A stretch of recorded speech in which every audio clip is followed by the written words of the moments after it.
शांताकारं भुजंगशयनं पद्मनाभं सुरेशं विश्वाधारं गगनसदृशं मेघवर्णं शुभांगं लक्ष्मीकान्तं कमलनयनं योगिभिर्ध्यानगम्यं वंदे विष्णुभवभयहरं सर्वलोकैकनाथं।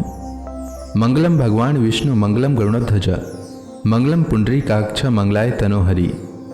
ओम नमो भगवते वासुदेवाय। आज का दिन आप सभी के लिए मंगलमय हो। आज माघ पूर्णिमा है। आज मैं माघ मास कथा का 30वां अध्याय लेकर आया हूँ। तो आइए सुनते हैं माघ मास कथा का 30वां अध्याय। श्री मैत्रेय जी कहते हैं, विदुर जी, इस प्रकार उन ससुर और दामाद को आपस में वैर विरोध रखते हुए बहुत अधिक समय निकल गया। इसी समय ब्रह्मा जी ने दक्ष को समस्त प्रजापतियों का अधिपति बना दिया।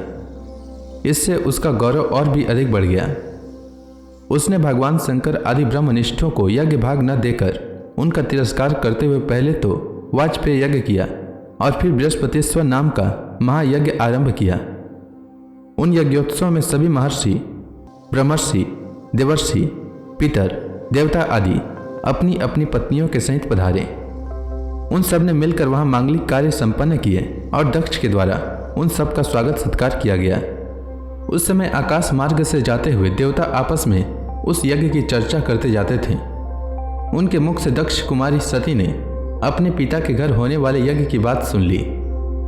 उन्होंने देखा कि हमारे निवास स्थान कैलाश के पास से होकर सब ओर से चंचल नेत्रों वाली गंधर्व और यक्षों की स्त्रियां चमकीले कुंडल और हार पहने खूब सज धज कर अपने अपने पतियों के साथ विमानों पर बैठी उस यज्ञोत्सव में जा रही हैं। इससे उन्हें भी बड़ी उत्सुकता हुई और उन्होंने अपने पति भगवान शंकर से कहा। सती ने कहा, वामदेव, सुना है इस समय आपके ससुर दक्ष प्रजापति के यहाँ बड़ा भारी यज्ञोत्सव हो रहा है। देखिए, ये सब देवता वहीं जा रहे हैं। यदि आपकी इच्छा हो तो हम भी चलें। इस समय अपने आत्मियों से मिलने के लिए मेरी बहनें भी अपने अपने पतियों के सहित वहाँ अवश्य आएंगी। मैं भी चाहती हूँ कि आपके साथ वहाँ जाकर माता पिता के दिए हुए गहने, कपड़े आदि उपहार स्वीकार करूँ। वहाँ अपने पतियों से सम्मानित बहनों, मौसियों और स्नेहार्थ हृदय जननी को देखने के लिए मेरा मन बहुत दिनों से उत्सुक है। कल्याण में इसके सिवा वहाँ महर्षियों का रचा हुआ श्रेष्ठ यज्ञ भी देखने को मिलेगा। अजन्मा प्रभु, आप जगत की उत्पत्ति के हेतु हैं। आपकी माया से रचा हुआ यह परम आश्चर्य में त्रिगुणात्मक जगत आप ही में भास रहा है, किंतु मैं तो स्त्री स्वभाव होने के कारण आपके तत्व से अनभिज्ञ और बहुत दिन हूँ। इसलिए इस समय अपने जन्मभूमि देखने को बहुत उत्सुक हो रही हूँ। जन्म रहित नीलकंठ, देखिए, इनमें कितनी ही स्त्रियां तो ऐसी हैं जिनका दक्ष से कोई संबंध भी नहीं है, फिर भी वे अपने अपने पतियों के सहित खूब सज धज कर झुंड की झुंड वहां जा रही हैं। वहां जाने वाली इन दिवांगनाओं के राजहंस के समान श्वेत विमानों से आकाश मंडल कैसा सुशोभित हो रहा है। सुश्रेष्ठ, ऐसी अवस्था में अपने पिता के यहाँ उत्सव का समाचार पाकर उसकी बेटी का शरीर उसमें सम्मिलित होने के लिए क्यों न छटपटाएगा। पति, गुरु और माता पिता आदि सुहृदों के यहाँ तो बिना बुलाए भी जा सकते हैं। अतः देव, आप मुझ पर प्रसन्न हो। आपको मेरी यह इच्छा अवश्य पूर्ण करनी चाहिए। आप बड़े करुणामय हैं, तभी तो परम ज्ञानी होकर भी आपने मुझे अपने आधे अंग में स्थान दिया है। अब मेरी इस याचना पर ध्यान देकर मुझे अनुग्रहित कीजिए। श्री मैत्रेय जी कहते हैं, प्रिया सती के इस प्रकार प्रार्थना करने पर अपने आत्मियों का प्रिय करने वाले भगवान शंकर को दक्ष प्रजापति के उन मर्मभेदी दुर्वचन रूप बाणों का स्मरण हो आया जो उन्होंने समस्त प्रजापतियों के सामने कहे थे। तब वे हंसकर बोले।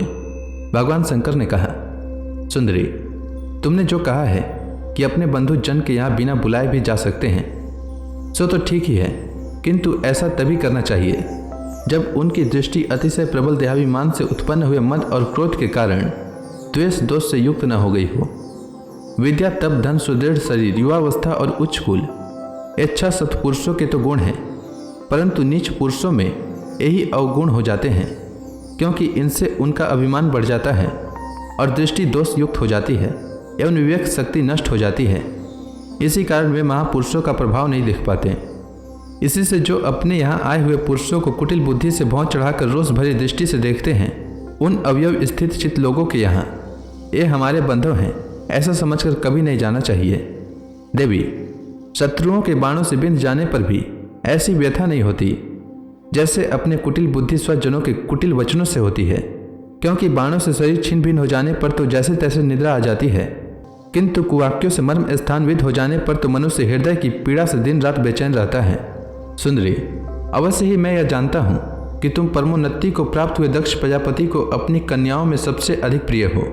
तथापि मेरी आश्रिता होने के कारण तुम्हें अपने पिता से मान नहीं मिलेगा, क्योंकि वे मुझसे बहुत जलते हैं। जीव की चित्तवृत्ति के साक्षी अहंकार शून्य महापुरुषों की समृद्धि को देखकर जिसके हृदय में संताप और इंद्रियों में व्यथा होती है, वह पुरुष उनके पद को तो सुगमता से प्राप्त कर नहीं सकता। बस दैत्यगण जैसे श्रीहरि से द्वेष मानते हैं, वैसे ही उनसे कुड़ता रहता है। सुमध्य में तुम कह सकती हो कि आपने प्रजापतियों की सभा में उनका आदर क्यों नहीं किया। स्वयं सन्मुख जाना, नम्रता दिखाना, प्रणाम करना आदि क्रियाएं जो लोक व्यवहार में परस्पर की जाती है, तत्वज्ञानियों के द्वारा बहुत अच्छे ढंग से की जाती है। वे अंतर्यामी रूप से सबके अंतःकरणों में स्थित परम पुरुष वासुदेव को ही प्रणाम आदि करते हैं, देहाभिमानी पुरुष को नहीं करते। विशुद्ध अंतःकरण का नाम ही वासुदेव है, क्योंकि उसी में भगवान वासुदेव का अपरोक्ष अनुभव होता है। उन शुद्ध चित्त में स्थित इंद्रियातीत भगवान वासुदेव को ही मैं नमस्कार किया करता हूँ। इसलिए प्रिय, जिसने प्रजापतियों के यज्ञ में मेरे द्वारा कोई अपराध न होने पर भी मेरा कटु वाक्यों से तिरस्कार किया था, वह दक्ष यद्यपि तुम्हारे शरीर को उत्पन्न करने वाला पिता है, तो भी मेरा शत्रु होने के कारण तुम्हें उसे अथवा उसके अनुयायियों को देखने का विचार भी नहीं करना चाहिए। यदि तुम मेरी बात न मानकर वहाँ जाओगी तो तुम्हारे लिए अच्छा न होगा, क्योंकि जब किसी प्रतिष्ठित व्यक्ति का अपने आत्मीय जनों के द्वारा अपमान होता है, तब वह तत्काल उनकी मृत्यु का कारण हो जाता है। तो इसी के साथ यह अध्याय समाप्त हुआ। इसके बाद भगवान शंकर ने क्या कहा, यह मैं अगले अध्याय में सुनाऊंगा। तब तक के लिए भगवान हरि का नाम लेते रहें। तो प्रेम से बोलिए भगवान विष्णु की जय, श्री कृष्ण भगवान की जय, लक्ष्मी माता की जय, शंकर भगवान की जय, समस्त देवी देवताओं की जय।